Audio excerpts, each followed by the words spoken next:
Welcome back to Crafting a Meaningful Life. When you have a topic like crafting a meaningful life, it can engage about every single thing in the universe, right? Because all pieces are part of crafting a life. I have a guest this morning, and I don't want to get too teary-eyed yet.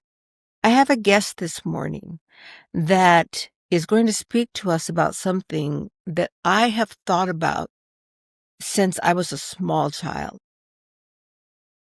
And I was a victim of bullying.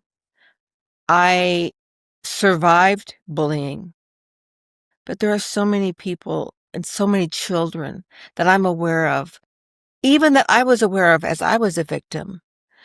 And how do we help that? How do we stop that? As a child, my thought was simply, okay, I'm going to look like I hang with the cool people so nobody bullies me. And I'm going to forget about all those other people that are being bullied now because I finally have found a safe place. And yet, it still bothers me. I have a schoolyard just behind me, and John loves it. He looks out there all the time and he's like, oh, look at those children laughing. He goes, I love to hear them playing. I look out there differently. Is there a child that's alone? Is there a child that's not included? What's the feelings in that child? It all depends on our experience, but it is time. It is time for us to move heaven and earth to help those children who are separated by differences. And that's all they are simply differences. To help me delve into this subject this morning, I have a beautiful guest. Her name is Anne Kimble, and I'd like you to welcome her to the podcast. Welcome, Anne. Hello, Mary. I am so honored to be here with you today. And that goes both ways because you're kind of one of the few people that I've ever known that has really what we call take the bull by the horns and say, this is hurting children. And what am I going to do to move the needle forward? Right. So you started Sammy's Buddy program. We're going to go in depth about that.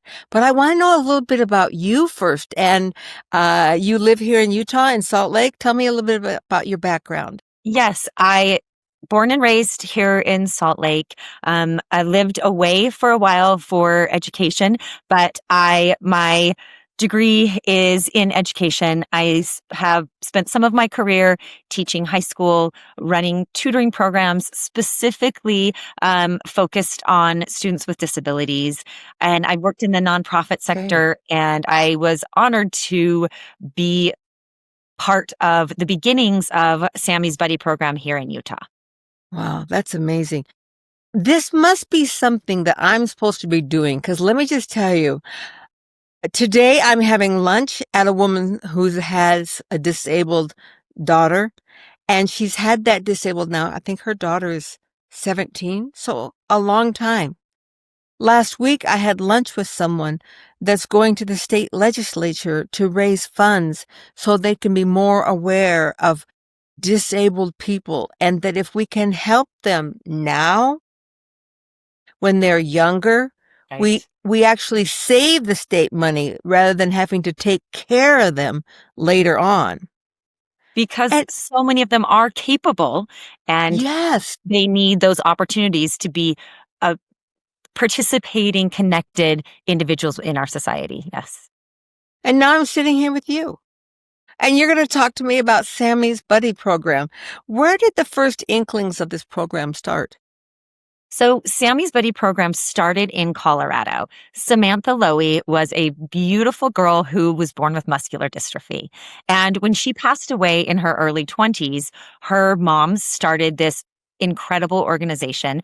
And the mission of Sammy's Buddy program is to create community and connection among individuals with and without disabilities. I love that particular part, that it's not just a program created for those who have disabilities, but it's for the connection between those who are seen as disabled and those who are abled. Absolutely. That connection is the critical piece. It is. So how does Sammy's Buddy program go about that? Because I'm talking, this is a monumental task you've taken on.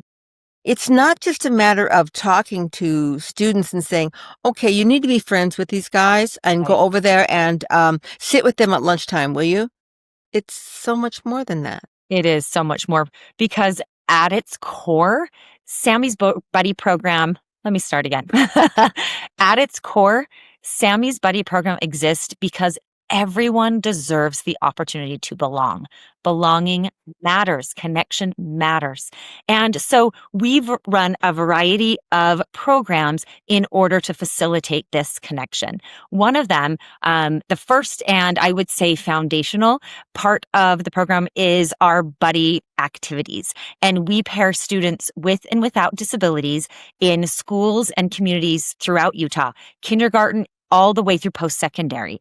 And there is a purpose behind this. The purpose is to help these students learn more about each other and more about themselves in the process. They learn to not only understand and accept their differences, but celebrate them and realize that they have far more in common than they ever had imagined. So we run monthly, sometimes they're weekly, but most of them are monthly activities within schools throughout the state. And we do skills-based activities. We celebrate holidays together. We do service projects together, ways that these students can be working side by side, hand in hand, to learn the value of each other and what they are creating together. Hmm. I love that. And it is opening up their vision to what is Right. possible rather Absolutely. than seeing the difference between you, seeing the similarities. And That is no exactly right. matter where I travel, I find more similarities with people around the globe than I do differences. I think one of the things that needs to, we benefit from increasing in our young people is that they, they have feelings. People who have disabilities, sometimes we see as like, oh, well, they wouldn't really want to hang with us, or, because it just points how different, we're different, or they, they don't take long enough to pause to see that child within all of us. That when the student is longing to be included, so is the disabled student. When the student would do anything up to sell their soul to be part of a certain group, so is the disabled student. Every individual deserves to be seen, to be known for who they truly are. That is a foundational part of humanity. And it is so beautiful to see kids learning this at an early age. And we feel honored to be a part of this work because the reality is we are living in a time of, I would call it an isolation epidemic. Students are disconnected more than ever, and the connection is so desperately needed. And we can provide the beginnings of this. But what is so beautiful about it is that, yes, we start these buddy activities. We provide the stepping stones for these students to first meet, then connect, then really develop deep, meaningful relationships. And then they become the leaders in this work. And we step back in awe and watch how these kids realize that the student sitting across from them at the table is far more important than the screen in their lap. Oh, hashtag truth. You know what I'm saying? That Yeah. is such a big truth, Anne. And the one thing that you said just like was a dagger to my heart when you said we live in an age of isolation because of this screen that we have become so addicted to. Right.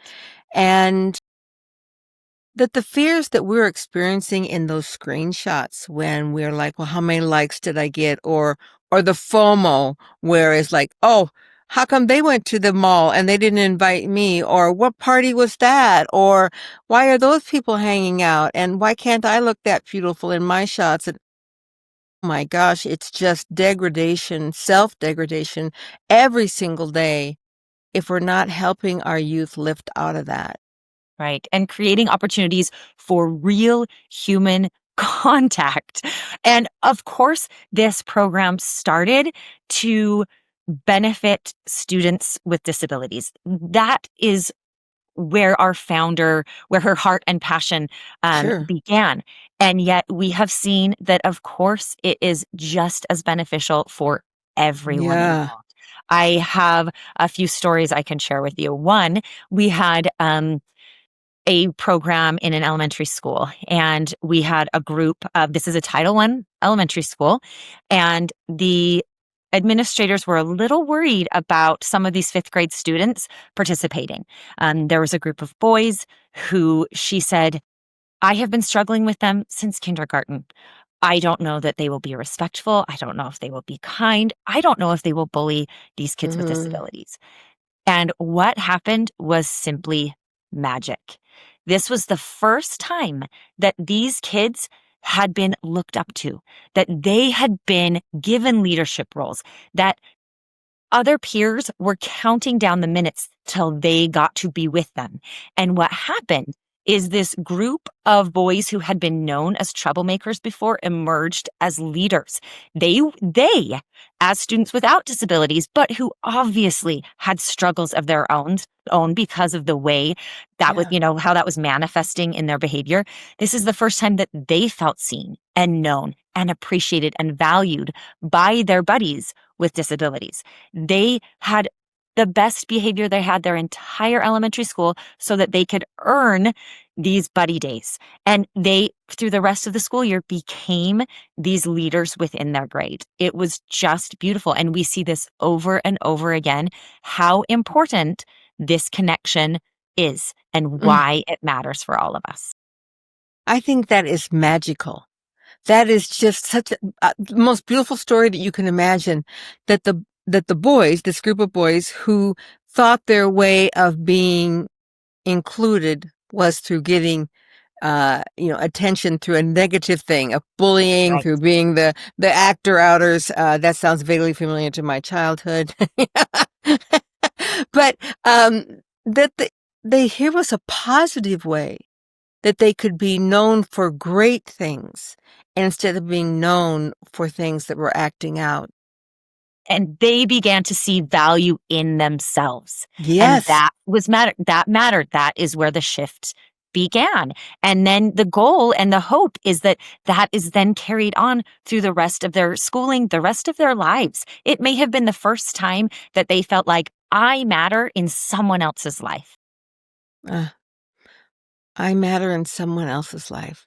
What a beautiful thing to come to the realization of. So it's one thing to ask a student, whether they're in elementary school or high school, to sit by someone at lunch, to talk to someone in the hallway. It's another thing completely, Anne, but you use this phrase to develop a deep, meaningful relationship with them, one that is in and out of school, one that is lifelong. That's a whole different ask. How do you begin with that? Well, this is the beauty and the magic of students connecting with and without disabilities, because some students might begrudgingly come to an activity because friends are participating, or they think they might, a parent had asked them to. But the minute they come, within the first 5 to 10 minutes, the magic happens. A shift happens. They aren't there because they've been asked to be there. They're there because they want to. They see this individual who values them. They see what this other individual can offer in life, in community, in their friendship, and they just keep coming back for more and more. They ask, can these students join our field trip? Can these students be a part of the assembly? They start taking these students to school dances. They want to connect with them outside of the school community, because this community of students with disabilities is the most joyful, giving, pure in heart community. And who would not want to be a part of it? And Yeah. so what happens Mm, is I love these that. initial lunch meetings, brief activities naturally turn into truly meaningful connections because of the beauty that resides within this community. I think you really hit it on the head when they the probably the first time they feel valued, Yes. truly valued as another from another individual. It reminded me of my grandchildren. It's one thing to have grandchildren, but when you see the little looks on their faces when they arrive at grandma's house, and there's this special relationship. Grandma is a safe place. Yeah. Grandma always listens to me. Grandma is always fun. She is focused totally on me. And those grandchildren know that about me. And so when the door opens, they're like, "Hi!" You know, they're so excited to see me. I think that's the kind of joy that people don't experience unless they, through this kind of program. When do you walk into school and have your friends go, "Hi! Oh my gosh, I'm so excited to see you. You're Come the, running yeah, across come running." and hugs, and yes, absolutely. And another thing, Mary, that I love is that once these relationships are developed, these peer buddies become advocates. They see and know the value not only in themselves, but in they're not just buddies, they're true friends with disabilities, and they advocate for them. They know that these students, their needs matter. They experience the same kind of difficulties that we all do. They have good days, they have bad days. They want friendships, they want responsibility, they want further education. They want to be part of society and the community. And it's Yeah. beautiful to see these students recognizing these needs, stepping up and advocating, and for this to be a joint venture in creating a better community for all of us. So how do the parents react to this? That for me was a curious thought as I thought on that. What if my child came home and said, I started this new buddy program at school, and so at lunch I hang out with this guy, and I'd be like, "Oh yeah, awesome! That sounds wonderful. Thank you so much." And then 3 or 4 weeks down the road, he comes home and he said, "I was wondering if they could come with us on an activity that we're going to go do, and uh, we'll have to make sure we have a special way to do this." But what are the parents' reactions to this? Are they like, "Fine and good, be your buddy program as long as it stays at school"? Or do you find them embracing as well? They parents absolutely embrace the program on all levels. Of course, parents of the kids with disabilities are thrilled for friendships, opportunities, advocates, and parents of our buddy program students without disabilities cannot be more excited about the fact that their students, their kids are engaging in meaningful work, that they are seeing their students create these opportunities. They may ask for some support from family members, from parents, but they can't believe what is happening and how this creates a culture that we all need right now. We know life right now is hard. It is hard for everyone. Everywhere we turn, there is conflict. There is divisiveness. And this is something that community, connection, belonging, being seen, heard, known, that these are universal truths. These are things that every one of us want. And of course, these parents are so excited to see these skills, this empathy, this compassion, this leadership emerging within their children. Y- I don't think that our government or our state legislatures had any idea of the long-reaching effects of destroying DEI. Yeah. Because when you just stop and listen to the words, really, we're against having diversity? Really, we're against equity? for all? Really? Now, this is one that really gets me. Yeah. Really, you're adverse to including Inclusion. people?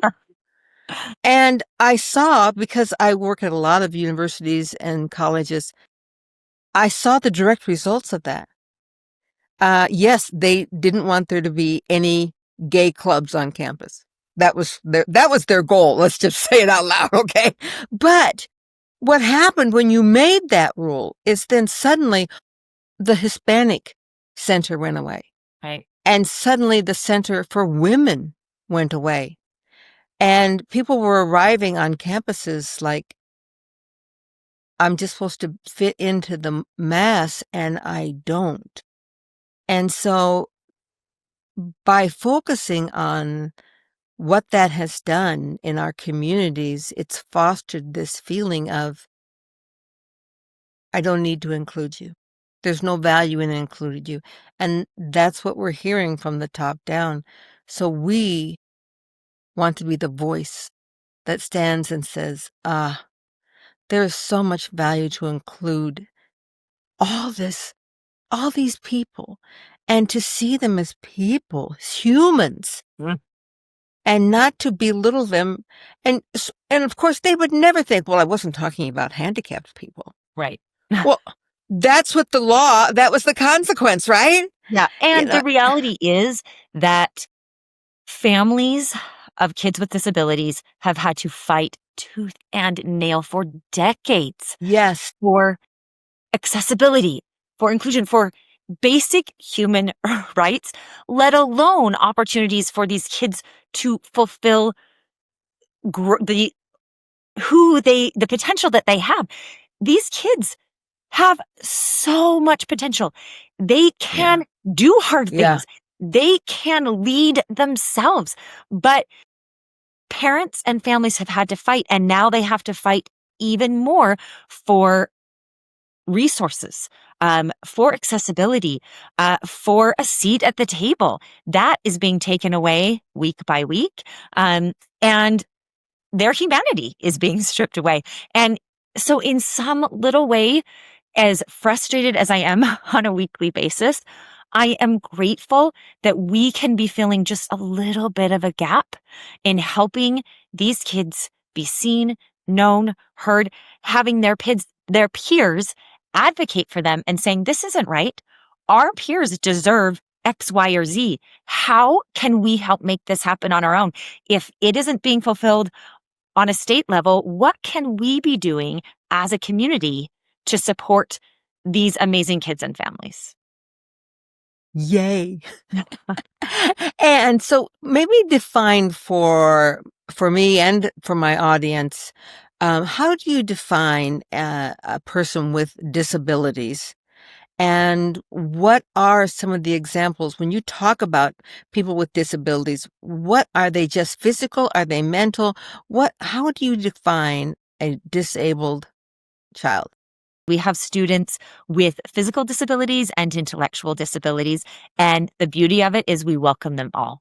We have many neurodivergent students within our group, both those who are in special education classes and in general education classes who can use support and provide support.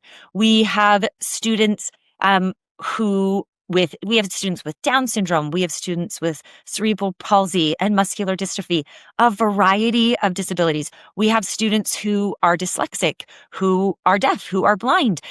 The disability does not matter.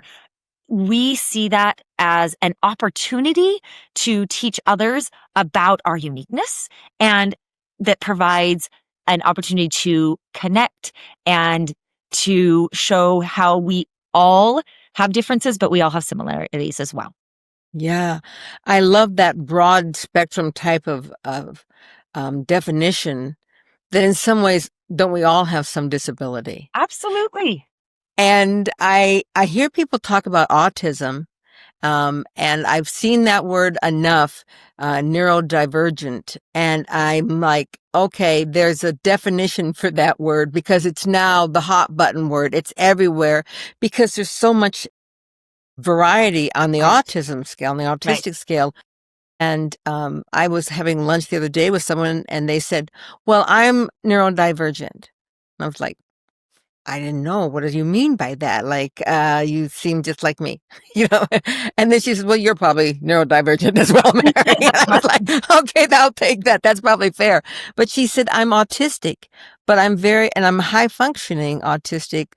So you're not aware, but I have to be careful of the situations I put myself in with that are high stimulation situations, and I get very shaky and nervous, and I can't perform or do what I want to do.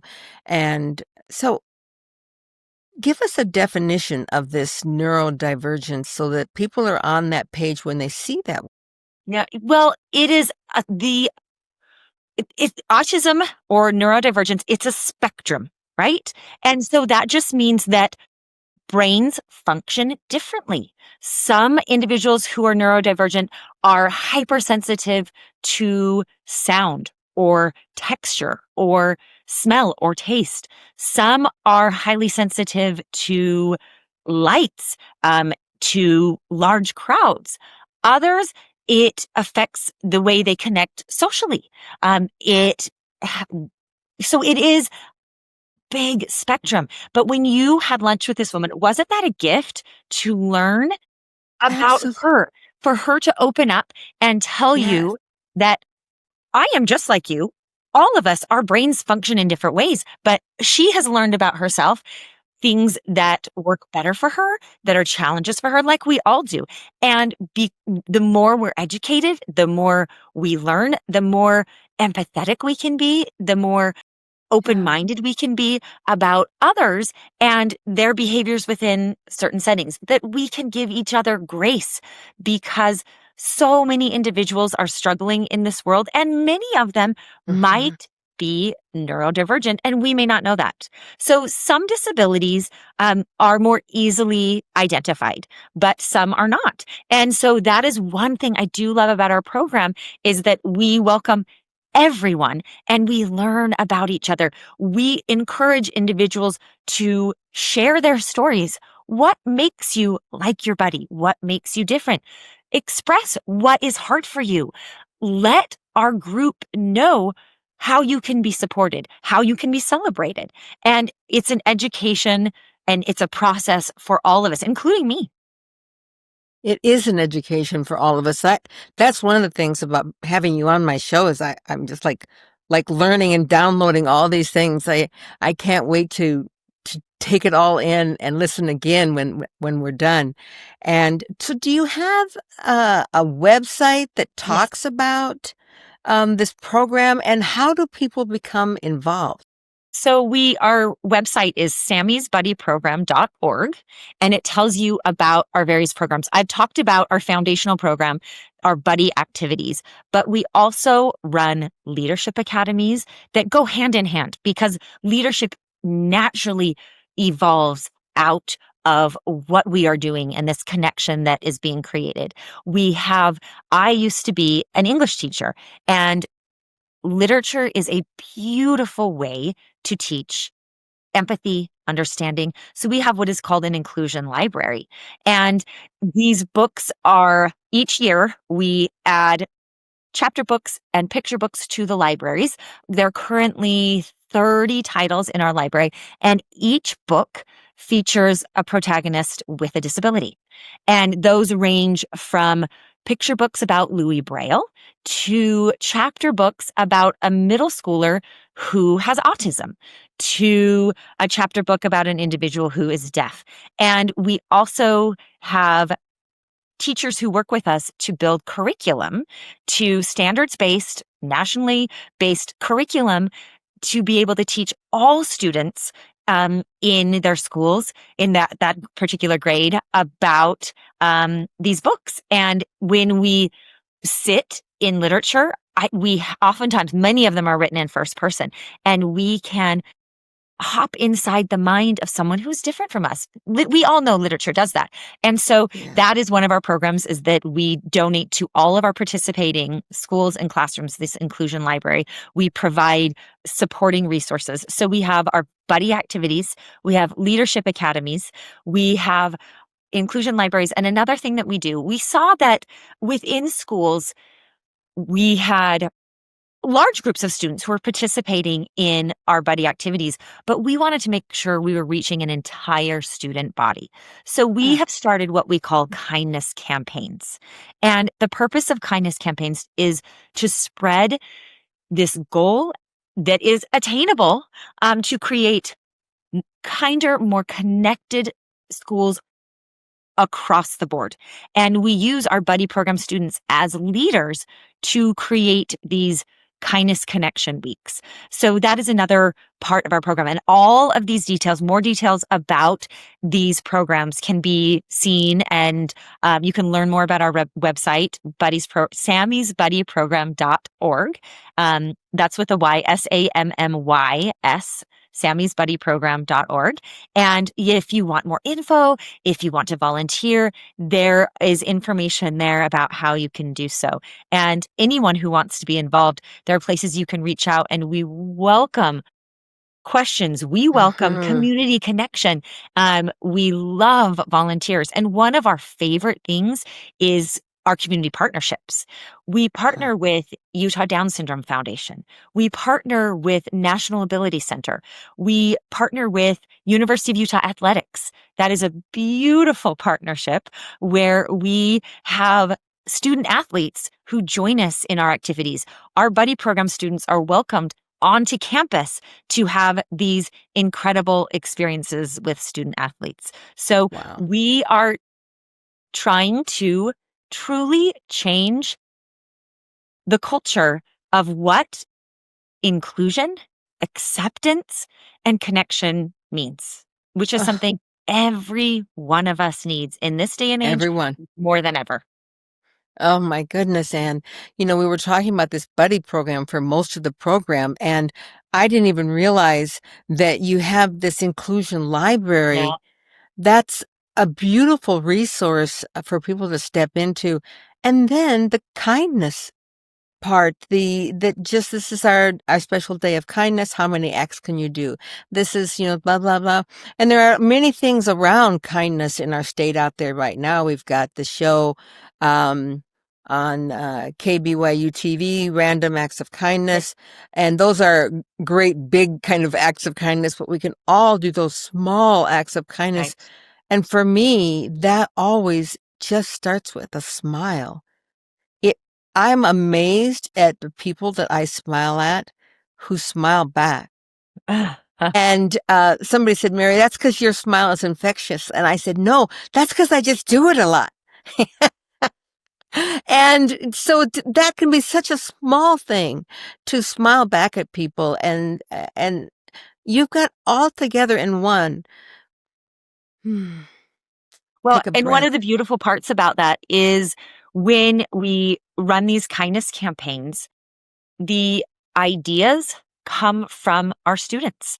Students with and without disabilities brainstorm together, help plan this together, and they are in the trenches of life in elementary, middle, and high Yeah. school, and they see what it's like, how overwhelming it can be, how isolating it can be, and they help us as adults come up with ideas of ways to break down that isolation, ways to, even if it is in a simple way, to authentically connect with peers in really meaningful ways. And so we're grateful for our students with and without disabilities and the way that they give us feedback, they help us plan, they help us create. It's really beautiful.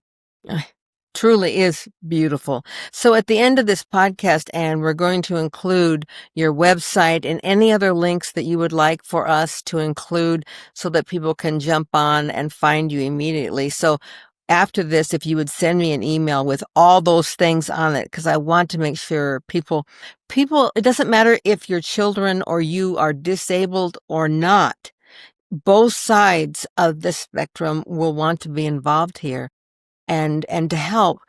So I know you're here in Utah. Are there any other states that you have this organization in? Yes, the program actually started in Colorado. So Sammy's mother grew up in Utah and moved to Colorado for her professional career. Sammy was born in Colorado. And the program was small, just starting in Colorado, but Sammy's aunts and uncles here said, why don't we do this in Utah? This is a beautiful program with a mission that matters.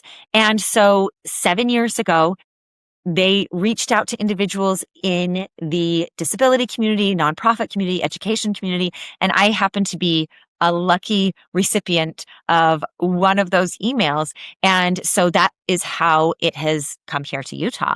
And Utah is a unique place in a lot of ways. Yes. And one of the things that makes Utah so incredible is that we believe in the power of connection, kindness, friendship.